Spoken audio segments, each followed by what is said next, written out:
If your WordPress logo looks too big, too small, or just doesn't fit your design, don't worry. Today, I'll show you the quickest and easiest way to resize it without using any extra tools. First, head over to wordpress.com. In the top right corner, click Login. When you're on the sign-in page, choose Continue with Google. Pick the Google account you want to use, and you'll be logged in instantly. No extra passwords needed. Once you're in, it's time to update your logo size. Go to your WordPress dashboard and open the media library. You can also jump straight there at media.wordpress.com. This is where every image on your site is stored. Scroll through your media and click on the image you're using as your current logo. Once the image details pop up, hit the Edit Image button. This opens up built-in tools that let you make changes without leaving WordPress. Now find the Scale option. This is the key to resizing your logo properly. Click it and you'll see fields for width and height. Type in the size you want your logo to be.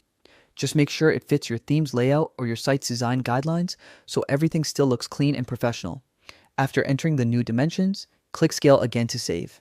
The change happens instantly and your logo will update across your site with the new size. That's it. No plugins, no CSS, and no guesswork. Logging in with Google keeps things secure and fast, and editing directly in the media library makes the whole process effortless. If this video helped you get your logo looking just right, drop a like and consider subscribing for more quick WordPress fixes. Thanks for watching and enjoy your refreshed site.